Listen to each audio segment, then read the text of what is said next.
Hello दोस्तों, नमस्कार। आपका स्वागत है आपके अपने चैनल हिंदी हब ऑफिशियल में।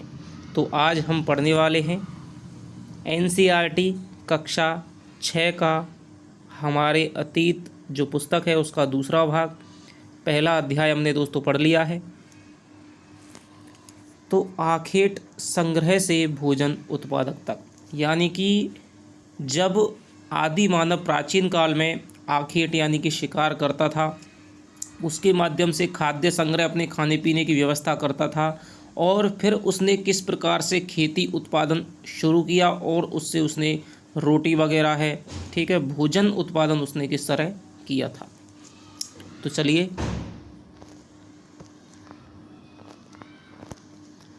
तुषार की रेल यात्रा। तुषार अपने एक रिश्तेदार की शादी में दिल्ली से चेन्नई जा रहा था।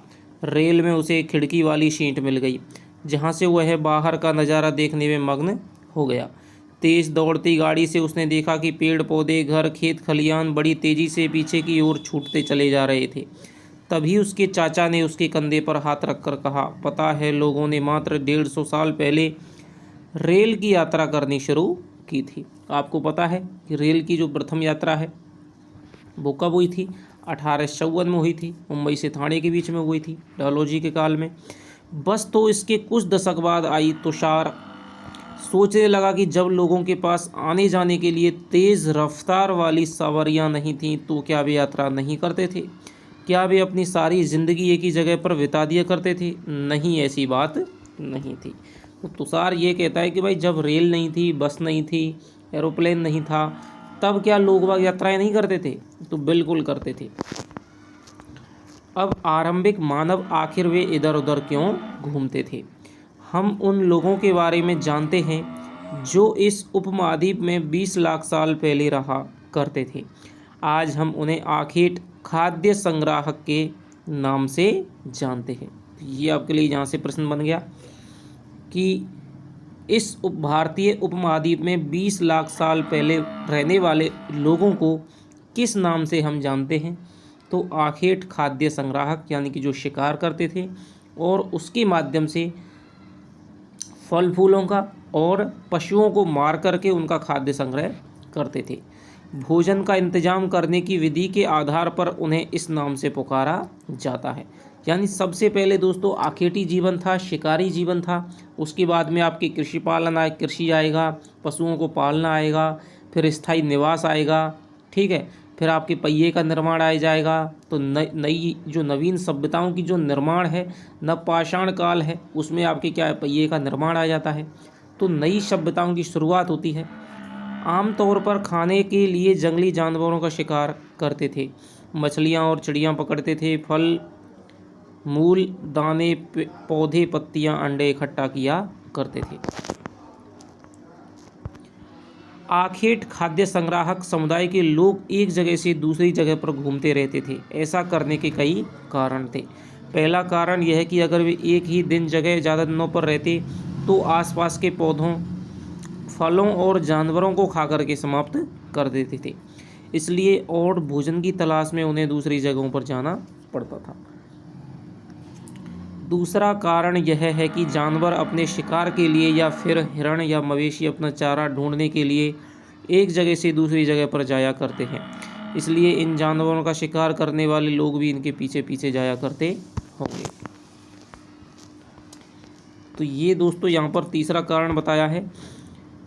तीसरा कारण यह है कि पेड़ों और पौधों में फल फूल अलग अलग मौसम में आते हैं, इसलिए लोग उनकी तलाश में उपयुक्त मौसम के अनुसार अन्य इलाकों में घूमते होंगे। भाई, इस बार यहाँ पर ये फल लग रहा है गर्मियों में, ठीक है, तो चौमासों में आपके यहाँ पर पेड़ नहीं है, दूसरी जगह पर पेड़ हैं, तो वहाँ चले गए, ठीक है, क्योंकि आपको पता है कि कोई भी चीज़ है वो जलवायु के हिसाब से होती है। आज भी आप देख लीजिए, जो भी सारे ड्राई फ्रूट्स हैं वो आपके कश्मीर में हो रहे हैं, ठीक है, केला है वो आपके केरल में होता है, तो मूंगफली है वो आपकी गुजरात में होती है, बीकानेर में होती है।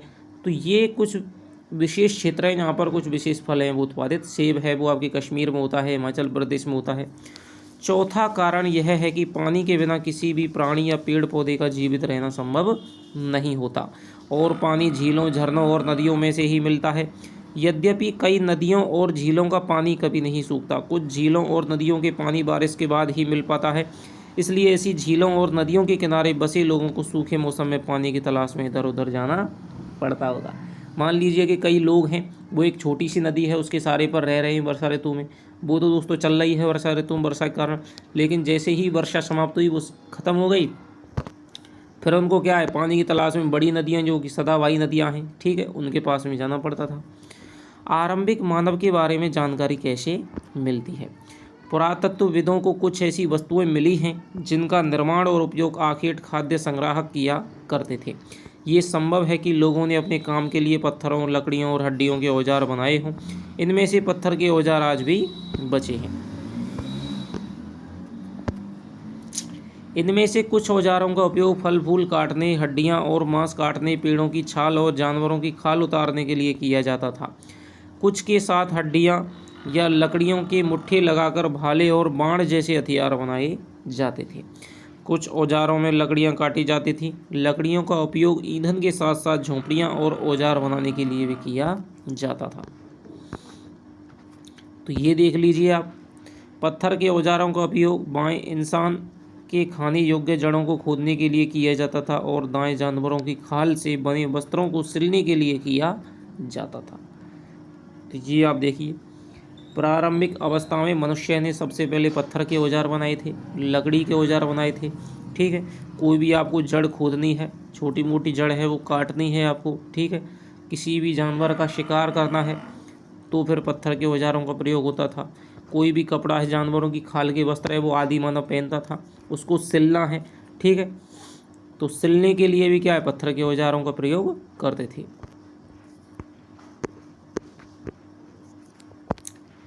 रहने की जगह निर्धारित करना। अब मानव ने किस प्रकार है वो रहने की जगह अपनी निर्धारित करता था।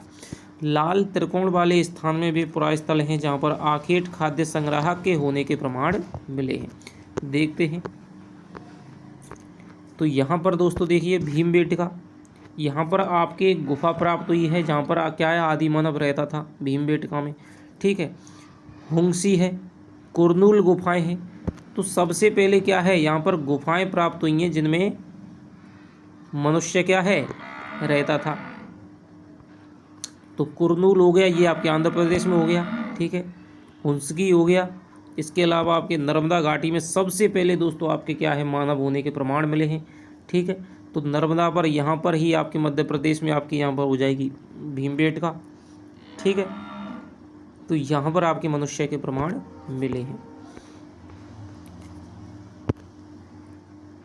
जहाँ पर आखेट खाद्य संग्राहकों के प्रमाण मिले हैं, ठीक है। पिछली कक्षा में भी हमने एक क्वेश्चन किया था आखेट खाद्य संग्राहक, तो नर्मदा जो घाटी है वहाँ पर सबसे पहले आखेट खाद्य संग्राहक के प्रमाण मिले हैं, ये आपको याद रखना है।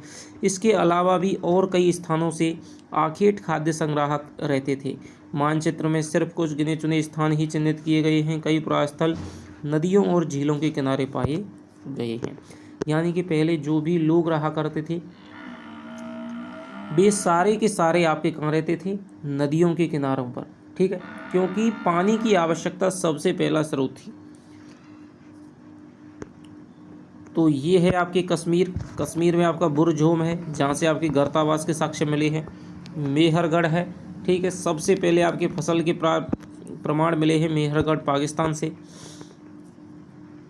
तो ये कुछ आपके पुरातत्व स्थल हैं, जैसे कोल्डी हवा है, चिरांद है, गंगा नदी है, कोलकाता, मुंबई गोदावरी में इनाम गांव है, ठीक है। तो ये आपके क्या है कुछ। अब यहाँ से आप पूछा जा सकता है, आपको देखिए दोस्तों, यहाँ से आपके पूछा जा सकता है कि पुरापाषाणिक पुरास्थल, ठीक है, यानी कि पाषाण काल से भी पहले। तो ये जो आपके लाल से चिन्ह है, भीमबेटका हो गई, ठीक है, हुंसकी हो गई, कुरनूल गुफाएं हो गई, ये आपके पुरापाषाण काल के स्थल हो जाएंगे। नवपाषाण स्थल हो जाएगा पय्यमपल्ली, हल्लूर और आपके चिरांद, कोल्डी हवा, महागुड़ा, ठीक है। आरंभिक गांव हो जाएगा आपके इनाम गांव हो जाएगा, ठीक है। तो इस प्रकार से आपको इनका याद रखना है कि आधुनिक नगर हो जाएगा मुंबई हो जाएगा, ठीक है, ये तो अब आधुनिक कोलकाता मुंबई है। लेकिन आपसे पूछा जाता है, कई बार आपको स्थान दे दिए जाते हैं और आपको चिन्हित करने के लिए, मिलाने के लिए कहा जाता है कि भाई ये पुरापाषाण काल है, ये नवपाषाण काल का है, ठीक है, ये महापाषाण काल का है। तो ये अब ब्रह्मगिरी है, आदि चंद्रलूर है, ये आपके क्या है, नवपाषाण महापाषाण काल के हैं। आगे चलते हैं। चूंकि पत्थर के उपकरण बहुत महत्वपूर्ण थे, इसलिए लोग ऐसी जगह ढूंढते थे जहां अच्छे पत्थर मिल सकें। मान लीजिए कोई कमज़ोर पत्थर है, ठीक है, तो क्या है, उसका कोई हथियार बनाएंगे, या तो वो काम नहीं करेगा, या फिर काम करेगा तो जल्दी ही क्या है, टूट जाएगा या फिर घिस जाएगा। भीमबेटका आधुनिक मध्य प्रदेश। इस पुरास्थल पर गुफाएं व कंदराएं मिली हैं। लोग इन गुफाओं में इसलिए रहते थे क्योंकि यहाँ उन्हें बारिश, धूप और हवाओं से राहत मिलती थी। ये गुफाएं नर्मदा घाटी के पास हैं। क्या तुम बता सकते हो कि लोगों ने यह जगह क्यों चुनी होगी? नर्मदा घाटी है, एक तो आपको पता है कि दक्कन का पठार है, ठीक है, तो अच्छी गुफाएं रहने के लिए मिल गई। दूसरा आपका हो गया क्या, पानी की अच्छी सुविधा है। नर्मदा के पास में मालवा का जो क्षेत्र है वहाँ पर आपके क्या है, पेड़ पौधों वनस्पति का भी अच्छा है, तो वहाँ पर सारी चीज़ें आपको मिल जाती हैं। शैल चित्रकला, यानी पत्थरों पर जो चित्रकारी होती थी उसे हम शैल चित्रकला कहते हैं। एक शैल चित्र है, इस चित्र के बारे में बताइए। तो यहाँ पर क्या है, ये हिरण दिखाया गया है और मनुष्य है, क्या है, इसका पीछा कर रहा है इसका शिकार करने के लिए। जिन गुफाओं में लोग रहते थे उनमें से कुछ की दीवारों पर चित्र मिले हैं। इसमें से कुछ सुंदर उदाहरण मध्य प्रदेश और दक्षिणी उत्तर प्रदेश की गुफाओं में मिले हैं। इसमें जंगली जानवरों का बड़ी कुशलता से सजीव चित्रण किया गया है।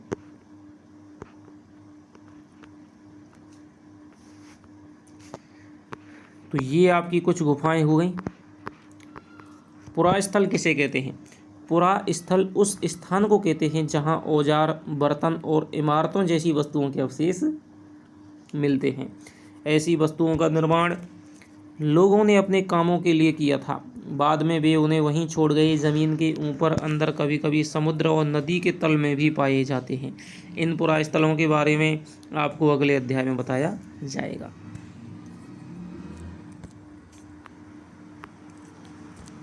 आग की खोज। मानचित्र 2, कुरनूल गुफा ढूंढो, यहाँ राख के अवशेष मिले हैं। इसका मतलब यह है, ठीक है, जो कुरनूल है आपके आंध्र प्रदेश में है, तो यहाँ पर क्या है, राख के अवशेष मिले हैं। इसका मतलब ये है आरंभिक लोग आग जलाना सीख गए थे। आग का इस्तेमाल कई कार्यों के लिए किया होगा। ये दोस्तों आपके लिए भारत की जो आपके पुरातत्व स्थल हैं, ये आपके आरपीएससी सेकंड ग्रेड में तो नहीं है, लेकिन फर्स्ट ग्रेड में जहाँ आपका क्या है, प्राचीन भारत का इतिहास लगा हुआ है, वहाँ पर आपसे पूछे जाएंगे। आरपीएससी एसएसटी में आपके लगा हुआ है, तो वहाँ पर आपसे पूछे जाएंगे। कई कार्यों के लिए किया होगा, जैसे प्रकाश के लिए आग का इस्तेमाल है, मांस भूनने के लिए, खतरनाक जानवरों को दूर आदि भगाने के लिए आग का इस्तेमाल किया गया था। नाम और तिथियां। हम जिस काल के बारे में पढ़ रहे हैं, पुरातत्वविदों ने उनके बड़े बड़े नाम रखे हैं। आरंभिक काल को वे पुरापाषाण काल कहते थे, यानी कि सबसे पहले दोस्तों पाषाण काल आया था, ठीक है, जहाँ के क्या है, हमें अवशेष प्राप्त हो जाते हैं। पत्थर के उसमें औजारों की प्रधानता है, तो ये इन कालों की कुछ विशेषता है। उससे पहले के काल को पुरापाषाण काल में कहा जाता है, जिनमें कोई भी क्या है, अवशेष प्राप्त नहीं होते हैं, या फिर होते हैं तो उन्हें क्या है, पढ़ा नहीं जा सकता है, ठीक है। यह दो शब्दों यानी कि प्राचीन और पाषाण यानी पत्थर से बना है। यह नाम पुरास्थलों से प्राप्त पत्थर के औजारों के महत्व को बताता है। पुरापाषाण काल 20 लाख साल पहले से 12,000 साल पहले के दौरान माना जाता है। तो ये आपसे दोस्तों प्रश्न पूछा जा सकता है, पुरापाषाण काल का क्या है, अर्थ क्या है? तो ये तो आपके सबके लिए महत्वपूर्ण है। पुरापाषाण काल का है 20 लाख साल पहले से लेकर के 12,000 साल पहले तक का जो काल था, वो आपके पुरापाषाण काल है। इस काल को भी हम क्या है, 3 भागों में बांट देते हैं: आरंभिक पाषाण काल, मध्य पाषाण काल और उत्तर पाषाण काल। मानव इतिहास की 99% कहानी इसी काल के दौरान घटित हुई है। जो मानव का जो विकास हुआ है वो सारा का सारा क्या है, पुरापाषाण काल में हुआ है। सबसे पहले आदि मानव के जीवन से लेकर के उसने कृषि खेती करना सीखा, पशुपालन करना सीखा, और उसने पहिए का आविष्कार किया, आग जलाना सीखा। ये सारे आपके पाषाण काल की कहानी मानी जाती है। इन कालों को भी 3 भागों में विभाजित किया गया है, आरंभिक, मध्य पाषाण काल, उत्तर पाषाण काल। मानव इतिहास की 99% कहानी इसी काल के दौरान घटित हुई थी। जिस काल में हमें पर्यावरणीय बदलाव मिलते हैं उसे हम मेसोलिथिक कहते हैं, यानी कि मध्य पाषाण युग कहते हैं। ठीक है, तो ये आपसे अंग्रेजी नाम भी दिए जा सकते हैं। ठीक है, पुरा पाषाण काल को आरंभिक पाषाण काल कहते हैं, मध्य पाषाण काल को मीजोलिथिक कहते हैं। ठीक है, नियोलिथिक कहते हैं और आपके पियोलिथिक कहते हैं। इसका समय लगभग 12,000 साल पहले से लेकर के 10,000 साल पहले तक का माना गया है। आरंभिक का हो गया 20 लाख साल से 12,000, इसका हो गया 12,000 से 10,000। इस काल के पाषाण औजार आमतौर पर बहुत छोटे होते थे, उन्हें माइक्रोलिथिक या लघु पाषाण कहा जाता था। तो माइक्रोलिथिक हो गया। ठीक है, इसलिए प्राय इन औजारों में हड्डियों या लकड़ियों के मुट्ठे लगे हंसिया या आरी जैसे औजार मिलते थे। साथ साथ पुरापाषाण युग वाले औजार भी इस दौरान बनाए जाते थे। अगले युग की शुरुआत 10,000 साल पहले से होती है, जिसे नवपाषाण काल हम कहते हैं, नियोलिथिक। नवपाषाण काल का क्या मतलब होगा? हमने कुछ स्थानों के नाम लिए, अगले अध्यायों में तुम्हें ऐसे अनेक नाम मिलेंगे। अक्सर हम पुराने स्थानों के लिए उन नामों का प्रयोग करते हैं जो आज प्रचलित हैं, क्योंकि हमें ज्ञात नहीं है उस काल में इनके क्या नाम रहे होंगे। नवपाषाण काल में ही दोस्तों पहिए का आविष्कार हो गया था और वास्तविक जो सभ्यताओं की शुरुआत है वो आपके नवपाषाण काल में मानी जाती है। उसके बाद में आपके क्या है, ताम्रयुगीन सभ्यता आ जाएगी। उसके बाद में आपकी कांस्य युगीन सभ्यता आ जाएगी। उसके बाद में आपके क्या है, लौह युगीन सभ्यताएं आ जाएंगी और लौह युगीन सभ्यताओं से आधुनिक सभ्यताओं की शुरुआत मानी जाती है। बदलती जलवायु, लगभग 12,000 साल पहले दुनिया की जलवायु में बड़े बदलाव आए और गर्मी बढ़ने लगी। इसके परिणाम स्वरूप कई क्षेत्रों में घास वाले मैदान बनने लगे। इससे हरिण, बारहसिंगा, भेड़, बकरी और गाय उन जानवरों की संख्या बढ़ी जो घास खाकर जिंदा रह सकते थे।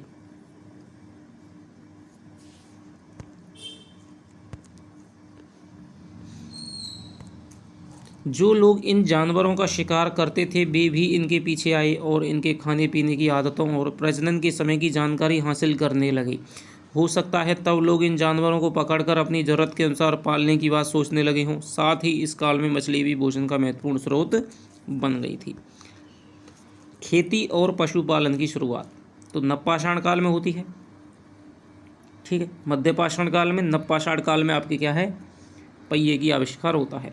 इस दौरान उपमहाद्वीप के भिन्न भिन्न इलाकों में गेहूँ, जौ, धान, अनाज प्राकृतिक रूप से उगने लगे थे। तो सबसे पहले जो फसल उगाई गई थी वो थी आपके दोस्तों जौ। ठीक है, यदि गेहूँ जौ है तो गेहूँ जौ का आपका ऑप्शन है वो सही होगा। शायद महिलाओं, पुरुषों और बच्चों ने इन अनाजों को भोजन के लिए बटोरना शुरू कर दिया होगा। साथ ही वे यह भी सीखने लगे होंगे कि यह अनाज कहाँ उगते थे और कब पककर तैयार होते थे। ऐसा करते करते लोगों ने इन अनाजों को खुद पैदा करना सीख लिया होगा। इस प्रकार धीरे धीरे वे कृषक बन गए होंगे। तो कृषि की शुरुआत हो जाती है, उसके साथ में पशुओं को पालने की भी शुरुआत हो जाती है। इसी तरह लोगों ने अपने घरों के आसपास चारा रखकर जानवरों को आकर्षित कर उन्हें पालतू बनाया होगा। सबसे पहले जिस जंगली जानवर को पालतू बनाया वह कुत्ते का जंगली पूर्वज था। तो आपको याद रखना है दोस्तों, सबसे पहला जो पालतू पशु था वो आपका कुत्ता था। चाहे आपके मोहनजोदड़ो यानी कि सिंधु घाटी सभ्यता में चले जाइए, कालीबंगा सभ्यता में चले जाइए, आहड़ सभ्यता में चले जाइए, तो कुत्ता ही दोस्तों सबसे पहला है वो पालतू पशु था। धीरे धीरे लोग भेड़, बकरी, गाय, सूअर जैसे जानवरों को अपने घरों के नज़दीक आने को उत्साहित करने लगे। ऐसे जानवर झुंड में रहते थे, ज़्यादातर घास खाते थे। अक्सर लोग अन्य जंगली जानवरों के आक्रमण से इनकी सुरक्षा किया करते थे और इस तरह वे धीरे धीरे पशुपालक बन गए होंगे। क्या तुम बता सकती हो कि सबसे पहले कुत्तों को ही पालतू क्यों बनाया होगा? कुत्तों को इसलिए पालतू बनाया होगा कि एक तो क्या है, कुत्ता क्या है, रात में बिल्कुल जगने के लिए, ठीक है, श्वान निद्रा, जल्दी जग जाता है। कोई भी जंगली जानवर आ रहा है, ठीक है, तो इससे उनको क्या है वो सचेत कर देता होगा।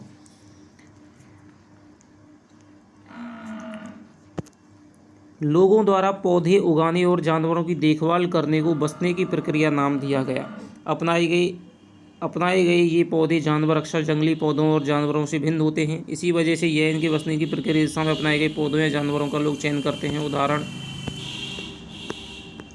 के तौर पर लोग उन्हीं पौधों और जानवरों का चयन करते हैं जिनके बीमार होने की संभावना कम हो। यही नहीं, लोग उन्हीं पौधों को चुनते हैं जिनके बड़े दाने वाले अनाज होते हैं, साथ ही जिनकी मजबूत डंठलें अनाज के पके दानों के भार को संभाल सकें।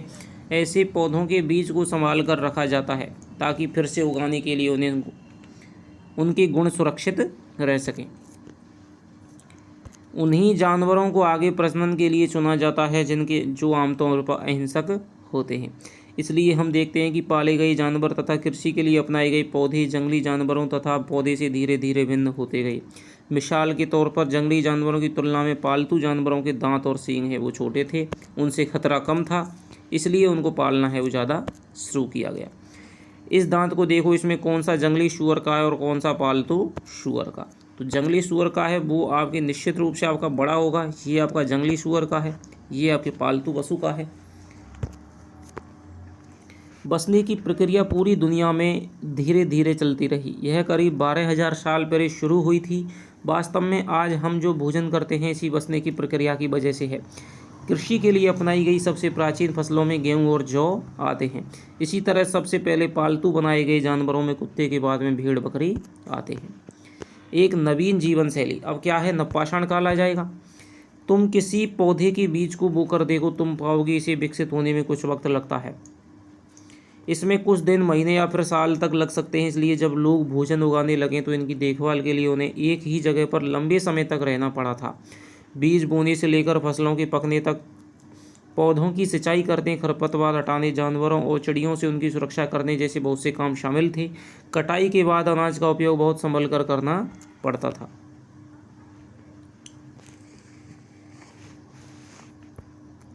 एक अनाज को भोजन और बीज दोनों ही रूपों में बचाकर रखना आवश्यक था, इसलिए लोगों को इसके भंडारण की बात सोचनी पड़ी। बहुत से इलाकों में लोगों ने मिट्टी के बड़े बड़े बर्तन बनाए, टोकरियां बुनी या फिर ज़मीन में गड्ढा खोदा। क्या तुम्हें लगता है कि शिकारी या भोजन संग्रह करने वाले बर्तन बनाते होंगे, उनका प्रयोग करते होंगे? अपने जवाब का कारण बताइए। जानवर चलते फिरते खाद्य भंडार। जानवर बच्चे देते हैं, उनकी संख्या बढ़ती है। अगर जानवरों की देखभाल की जाए तो उनकी संख्या तो बढ़ती ही है, साथ ही उनसे दूध भी प्राप्त हो सकता है जो भोजन का एक अच्छा स्रोत है। यही नहीं, जानवरों से हमें मांस भी मिलता है। दूसरे शब्दों में पशुपालन भोजन के भंडारण का एक तरीका है। भोजन के अतिरिक्त जानवरों से और क्या लाभ मिल सकता है? आज जानवरों का उपयोग किस लिए होता है? भोजन के अलावा एक तो भोजन तो देते हैं, मांस देते हैं, खाल देते हैं, ठीक है, सींग वगैरह हैं, उनका प्रयोग औजार बनाने के लिए किया जाता है, विभिन्न प्रकार के उपकरण बनाए जाते हैं। इसके अलावा जोत करने के लिए बैल हैं आपके, ठीक है, वो आपके लिए खेतों को जोतने के लिए, जहाँ पर आपकी कृषि की जा सकती है। भार ढोने के लिए, इस प्रकार हैं वो जानवर आपके काम आते थे। यात्रा करने के लिए। आओ आरंभिक कृषकों और पशुपालकों के बारे में पता करें। क्या तुमने कई नीले वर्ग दिख रहे हैं? पता है, इसमें प्रत्येक बिंदु उस जगह को दर्शाता है जहां पुरातत्वविदों को शुरुआती कृषकों और पशुपालकों के होने के प्रमाण मिले हैं।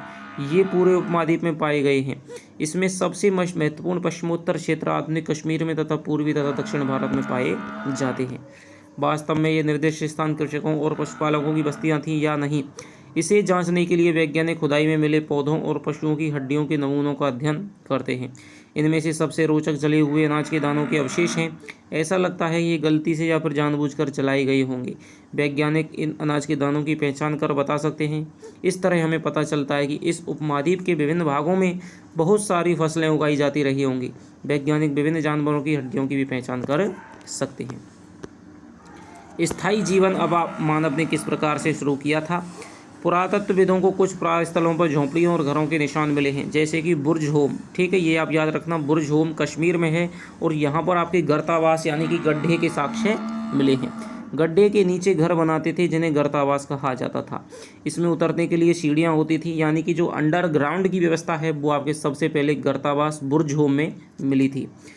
इसमें उन्हें ठंड के मौसम में सुरक्षा मिलती होगी। पुरातत्वविदों को झोंपड़ियों के अंदर या बाहर दोनों ही स्थानों पर आग जलाने की जगह मिली है। ऐसा लगता है कि लोग मौसम के अनुसार घर के अंदर बाहर खाना पकाते होंगे। एक गर्तावास का चित्र बनाओ। बहुत सारी जगहों से पत्थर के औजार भी मिले हैं। इनमें से कई ऐसे हैं जो पुरापाषाणकालीन उपकरणों से भिन्न हैं, इसलिए इन्हें नवपाषाण युग का माना गया है। इसमें वे औजार भी हैं जिनकी धार को अधिक पैना करने के लिए उन पर पॉलिश चढ़ाई जाती थी। ओखली और मूसल का प्रयोग अनाज तथा वनस्पतियों से प्राप्त अन्य चीज़ों को पीसने के लिए किया जाता था। आज हजारों साल बाद भी ओखली और मूसल का प्रयोग अनाज पीसने के लिए किया जाता है। इसी तरह प्राचीन प्रस्तर युगीन यानी कि पत्थर काल की औजारों का निर्माण प्रयोग लगातार होता रहा। कुछ औजार हड्डियों से भी बनाए जाते थे। तो ये आपके कुछ उपकरण हैं, ठीक है। ये आपके नवपाषाण युग के कुछ उपकरण हो जाएंगे। नवपाषाण युग में पुरास्थलों से कई प्रकार के मिट्टी के बर्तन भी मिले हैं। कभी कभी इन पर अलंकरण भी किया जाता था। बर्तनों का उपयोग चीज़ों को रखने के लिए किया जाता था। धीरे धीरे लोग बर्तनों का प्रयोग खाना बनाने के लिए भी करने लगे। चावल, गेहूँ, दलहन जैसी अनाज अब आहार का महत्वपूर्ण हिस्सा बन गए थे। इसके साथ साथ ही अब लोग कपड़े भी बुनने लगे थे। इसके कपास जैसे आवश्यक पौधे उगाए जा सकते थे।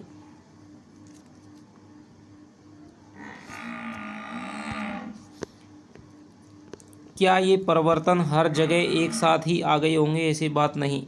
एक तरफ जहाँ कई जगहों पर स्त्री पुरुष शिकार और भोजन संग्रह का काम करते रहे थे, वहीं अन्य लोगों ने हजारों साल दरमियान धीरे धीरे खेती और पशुपालन करना आरंभ किया था। बहुत जगह लोग मौसम के मुताबिक बदल बदल कर अपनी जीविका चलाया करते थे। सूक्ष्म निरीक्षण मेहरगढ़ में जीवन मृत्यु। मेहरगढ़ है दोस्तों वो आपका पुरातात्विक स्थल है सिंधु घाटी सभ्यता का, पाकिस्तान में स्थित है। यह ईरान जाने वाले सबसे महत्वपूर्ण रास्ते बोलन दर्रे के पास एक हरा भरा समतल स्थल है। मेहरगढ़ संभवतः वह स्थान है जहां स्त्री पुरुषों ने इस इलाके में सबसे पहले गेहूं, जौ उगाना, भेड़ बकरी पालन करना सीखा था। यहाँ विभिन्न प्रकार के जानवरों की हड्डियाँ मिली हैं। इनमें हिरण तथा सूअर जैसे जंगली जानवरों, भेड़ और बकरी की हड्डियाँ भी शामिल हैं। मेहरगढ़ में इसके अलावा चौकोर तथा आयताकार घरों के अवशेष मिले हैं। प्रत्येक घर में 4 या उससे ज़्यादा कमरे हैं, जिनमें से कुछ संभवतः भंडारण के काम आते होंगे। मेहरगढ़ के घर शायद ऐसे दिखते हों तुम जिस घर में रहते हो उसके साथ इस घर की क्या समानता है। मेहरगढ़ में मृत्यु के बाद में संभवतः मृतक के सगे संबंधी उसके प्रति सम्मान जताते हैं। लोगों की आस्था है कि मृत्यु के बाद भी जीवन होता है, इसलिए कब्रों में मृतकों के साथ कुछ सामान भी रखे जाते थे। मेहरगढ़ में ऐसी कई कब्रें मिली हैं। एक कब्र में मृतक के साथ एक बकरी को भी दफनाया गया था। संभवतः इसे परलोक में मृतक के खाने के लिए रखा गया होगा। आपको पता है कि सिंधु घाटी सभ्यता थी, कालीबंगा सभ्यता थी, उसमें कई प्रकार की क्या है सबको दफनाने की प्रणालियाँ प्रचलित थीं, जैसे कि आपके अंडाकार प्रणाली, आयताकार प्रणाली, मृदभांड निक्षेप प्रणाली। ठीक है, कई बार क्या है दर्पण, साजो सामान की जो श्रृंगार की वस्तुएं हैं वो, उसके साथ में कीमती वस्तुएं, सोने चांदी की वस्तुएं वो रखी जाती थी। ठीक है, गोलाकार प्रणाली है, इसमें आपको क्या है एक बोरे में शव को बंद करके दफना दिया जाता था। ठीक है, सिर को उत्तर में रखा जाता था, पैरों को दक्षिण में रखा जाता था। तो ये आपकी क्या है कुछ प्रणालियाँ हैं। ऐसी कई कब्रें मिली हैं। एक कब्र में एक मृतक के साथ में बकरी को दफनाया गया था।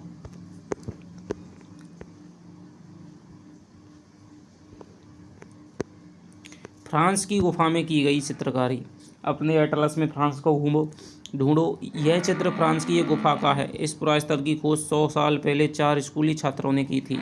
इस तरह के चित्र लगभग 20,000 साल पहले से लेकर 10,000 साल पहले के बीच में बनाए गए होंगे। इसमें कई जानवरों के चित्र हैं। इसमें जंगली घोड़े, गाय, भैंस, गैंडा, रेंडियर, बारहसिंगा सूरों को गहरे चमकीले रंगों से चित्रित किया गया है। इन रंगों को लौह अयस्क और चारकोल जैसे खनिज पदार्थों से बनाया जाता था। तो ये आपके लिए महत्वपूर्ण हो जाएगा। किससे बनाया जाता था? लौह अयस्क से और चारकोल से। यह संभवतः है कि इन चित्रों को उत्सवों के अवसरों पर बनाया जाता था या फिर इन शिकारियों द्वारा शिकार पर निकलने से पहले कुछ अनुष्ठानों के लिए बनाया गया होगा। एक नवपाषाणिक पुरास्थल। एटलस में तुर्की को ढूंढें। नवपाषाण युग के सबसे प्रसिद्ध पुरास्थलों में एक चतालह्यूक तुर्की में है। यहाँ दूर दराज स्थानों से कई चीज़ें लाई जाती थी और उनका उपयोग किया जाता था। जैसे सीरिया से लाया गया चकमक पत्थर, लाल सागर की कौड़ियाँ, भूमध्य सागर की सीपियाँ। ध्यान रहेगी उस समय तक पहिए वाले वाहन का विकास नहीं हुआ था। लोग सामान खुद या जानवरों के पीठ पर लाद करके ले जाया करते थे। बताओ कौड़ियों सीपियों का उपयोग होता होगा, आप भी जानते हैं। तो ये आपके उपयोगी शब्द हैं। आखेट खाद्य संग्राहक, जो आखेट शिकार के माध्यम से अपने खाने पीने की वस्तुओं का क्या प्रयोग करता है। पुरास्थल, जहाँ पर हमें क्या है विभिन्न प्रकार के क्या है प्राचीन मानव के बारे में क्या जानकारी देने वाली कुछ चीज़ें मिलती हैं। ठीक है, ऐसी विशेष स्थानों को क्या पुरास्थल कहते हैं। उद्योग स्थल, आवासीय स्थल, पुरापाषाण, मध्यपाषाण, लघु पाषाण, कृषक, पशुपालक, नवपाषाण युग, कब्र। ये आपकी महत्वपूर्ण यहाँ पर शब्दावली हो जाएगी। तुम आज से 12,000 साल पहले पत्थरों की गुफा में रहते हो। ठीक है, ये कोई दिक्कत नहीं है। इन वाक्यों को पूरा करो। आखिर खाद्य संग्रह गुफाओं में इसलिए रहते थे क्योंकि उन्हें क्या है सर्दी गर्मी जानवरों से उनकी रक्षा होती थी। घास वाले मैदानों का विकास है वो क्या हुआ है।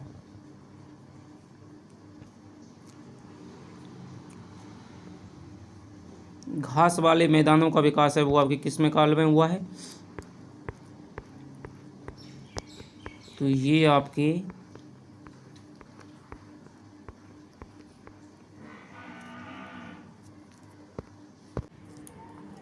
दोस्तों आपके घास वाले जो मैदानों का विकास है वो आपके लगभग 12,000 साल पहले हुआ था।